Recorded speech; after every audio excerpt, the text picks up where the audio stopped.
नमस्कार मित्रांनो, हुकुमाची राणी ही या मालिकेच्या आजच्या भागात काय घडलं आपण ते सविस्तर बघणार आहोत. आबांनी फॅक्टरीवरच्या सगळ्यांना बोलवले होते. फॅक्टरीचा लिलाव होणार होता आणि आबांना हे स्वतःच्या डोळ्यांनी बघायचे होते. ते विक्रांतला म्हणाले, ही फॅक्टरी आज अखेरची बघून घे, कारण उद्यापासून तुला इथे पाऊलही ठेवता येणार नाही. आबांच्या चेहऱ्यावर एक वेगळीच चमक होती, कारण त्यांनी स्वतःच्या कष्टाने उभी केलेली ही जागा आज दुसऱ्याच्या ताब्यात जाणार होती आणि हे पाहून त्यांना काहीतरी वेगळेच समाधान मिळत होते. विक्रांत मात्र हे सगळं बघून पूर्णपणे कोसळला होता.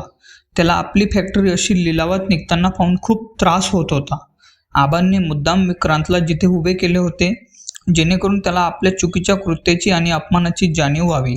आबा विक्रांतला टोमणे मारत म्हणाले, रडायचं असेल तर जरा मोठ्याने रड, कारण आज देवाची इच्छा आहे की माझ्या कष्टाचा विजय व्हावा आणि तुझ्या पापांचा पराभव.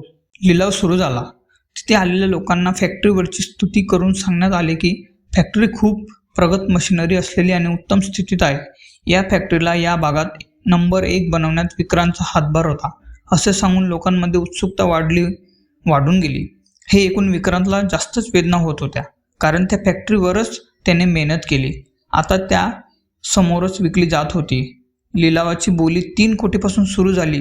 बघता बघता लोकांनी 3.5-4 कोटीची बोली लावायला सुरुवात केली. आबा मात्र हे सर्व शांतपणे पाहत होते. त्यांना घाई नव्हती, कारण त्यांना माहीत होते की आज त्यांची इच्छा पूर्ण होणार आहे. विक्रांत मात्र जिथे हतबल पडलेल्या एखाद्या माणसासारखा उभा होता, ज्याच्या हातातून सर्व काही निसटून जात होते.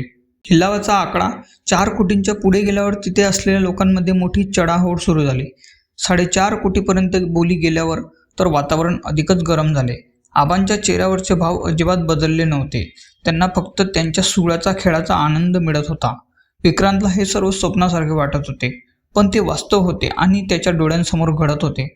5 कोटींचा आकडा ओलांडला गेल्यावर तर लिलाव एका वेगळ्याच पातळीवर पोहोचला. 5 कोटी, 5 कोटी 2 अशी बोली लागली आणि वातावरण एकदम तणावाने बनले. लिलाव पुकारणारा माणूस ज्या पद्धतीने किमती वाढवत होता, ते बघून आबांना खूपच आनंद होत होता. विक्रांतच्या चेहऱ्यावरची रडवलेली अवस्था पाहून आबांना त्यांच्या जिंकल्याची खात्री पटत होती.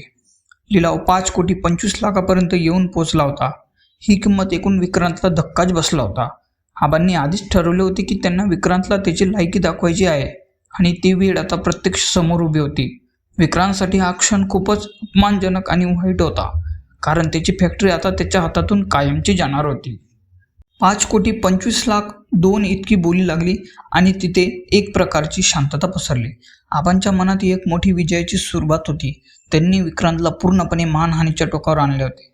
विक्रांतला आता काहीच सुचत नव्हते. त्याला फक्त आता हे सगळं कसं थांबवता येईल असा विचार करत होता, पण उशीर झाला होता. आता लिलाव कुठे थांबणार आणि फॅक्टरी नक्की कोणाच्या ताब्यात जाणार याचे कुतूहल सर्वांना होते. आबांच्या चेहऱ्यावरचे ते समाधान पाहून कळत होते की त्यांना आज काय मिळवायचे होते ते त्यांनी मिळवले आहे. विक्रांतचा आता पूर्णपणे पराभव झाला होता आणि तो काहीच करू शकत नव्हता. शेवटी 5 कोटी 25 लाख 2 रुपयाच्या बोलीवर व्हिडिओ थांबला. लिलावाची ही प्रक्रिया विक्रांतच्या आयुष्यातील सगळ्यांना वाईट दिवस ठरली. आबांची जी इच्छा होती ती पूर्ण झाली होती आणि विक्रांत आता पूर्णपणे हरला होता. फॅक्टरी विकली गेली आणि आबांचा विजय झाला.